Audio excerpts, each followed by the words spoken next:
Good morning and God bless you. Hope you guys are all having a great day whenever you're watching this video or just listening to the video, matter of fact. Hello to all new subscribers. I've noticed quite a bit of new subscribers all of a sudden.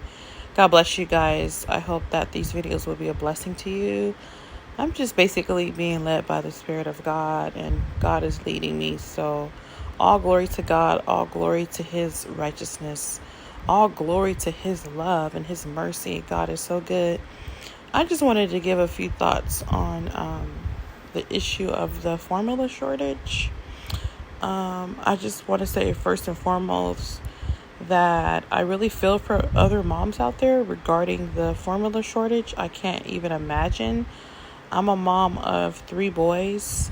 We had our first son in 2004, our second son in 2005, and our third was born in 2007. And I breastfed all of my boys, and I remember the exact timing for each one. So our first, I breastfed him for about 7 months and formula fed him. I was planning on just breastfeeding, but things don't go as planned. And then I remember, since he was our first big child, I thought my breast milk would just automatically just turn on, but it was like 3 days later.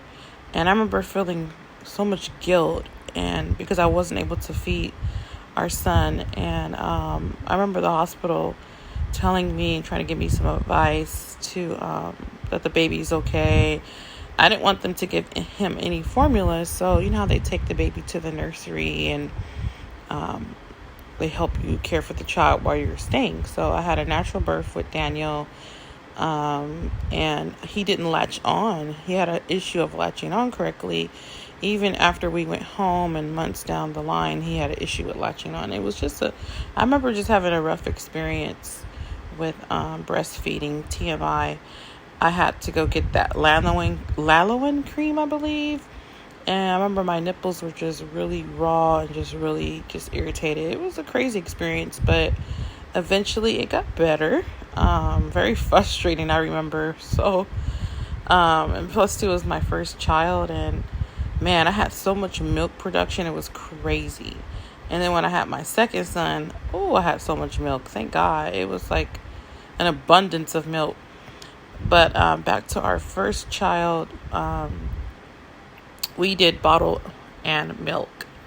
So when our second son was born, I did mostly breastfeeding with him, and I had so much milk naturally. And he was born by cesarean section. It was an emergency C-section.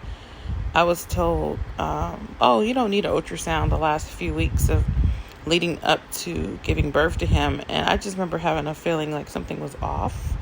And sure enough, it was. He was breached. So emergency cesarean. That was my first time ever having any type of surgery. And so, I bottle fed him, breastfed him. Jaden really loved to breastfeed. I remember, and he was good at it. He latched on perfectly. I had no issues. So thank God for that. I remember it was easy breezy, no issues at all. He was such a good baby. So I breastfed Jaden up to about 1 year. And I remember thinking, I need to stop breastfeeding him. We're going to keep going and going. He really enjoyed it. And I remember he was biting me because he had teeth at the time. And he was having a little too much fun, with that. And so I remember I just stopped. And with our last son, Elijah, I breastfed him for about 8 to 9 months. But once all of them got the taste of regular food, it was pretty much a wrap. They were ready to just eat regular food. But the point is, I was able to breastfeed, our oldest up to 8 months, our middle child up to 1 year, and our third son up to about 8 months as well. And it was an amazing experience, the bonding of breastfeeding with your child. And I really wanted to do that because I just remember getting all this information in books about pregnancy, and I was reading how breastfeeding was the best for the baby. And really, it is the best thing, in my opinion, because it's how God naturally designed a mother, a woman, and her child. And that's like the best. I know there's complications when it comes to breastfeeding. I get it. Sometimes there's some special circumstances, but it seems like with the recent formula shortage, it feels like we're going to have to go back to doing things the way I guess things were done before. Because if you think about it, there was a time where there was no formula. There was a time where there was no Similac or Enfamil and all these, baby formulas. And we survived. Like, women breastfed, and there's things you can do naturally when you're weaning your kid off of breast milk. You can give them natural things, you can give them natural juices and natural fruit and vegetable drinks. I don't recommend cow's milk. That's just my opinion. I'm not sure about, there's a brand called Nido.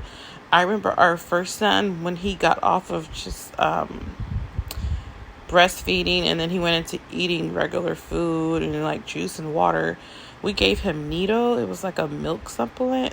They sell those at Walmart. They're about $15 a can. And they do have special nutrients. It's for older kids, older babies, like older, how do you say it? I don't know. But you know what I'm saying. It's not for infants though. For toddlers. Probably 1 year old and up.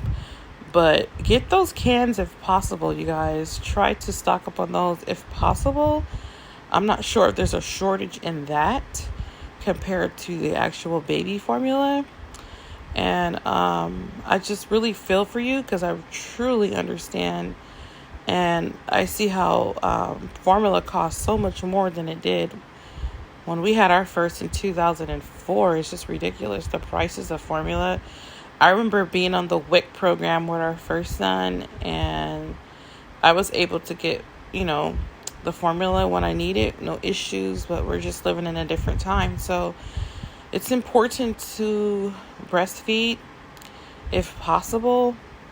I just wanted to share my thoughts and some advice to mothers out there. Pray about it. Ask God to help you. I know there's ways of increasing your milk production. So if you're pregnant right now, if you just had a baby and you're having issues with milk production, there's ways to help develop more milk to feed your baby, like take in more water. It's important for you to eat and take in water because breastfeeding, you burn a lot of calories. It's just a lot that goes into breastfeeding. So do your research. It's been years. So do your research because I can't tell you everything that I remember about it. It was so long ago for me. But I do remember drinking a lot of water is very, very important, right? And make sure you get enough to eat and eat healthy as much as possible. And yeah, so I just wanted to share that with you guys and just continue to stay in prayer, and God will guide you in all truth. He'll help you. He'll tell you what to do, where to go, and God will supply your every need. Please don't get into panic mode. Don't feel like, how I'm going to do this and it's not possible. And God will make a way. And he naturally gave us the ability as women to feed our children naturally through breast milk. And it's like the best thing ever, like especially as far as bonding with your baby. And a breastfed baby is just more healthier, because our body is designed. God made it so to where we produce everything the baby needs. It's a miracle. It's just awesome if you think about it, how God designed us. He designed us to live, to have life, a woman to give nourishment to her baby. So God bless you guys. I hope you found this video helpful. If you have any questions, comments, or concerns, please let me know. You can send me a private email if you have any further questions. I'll be happy to give you some advice just from my experience. You can find my email on the About page. God bless you guys. Take care.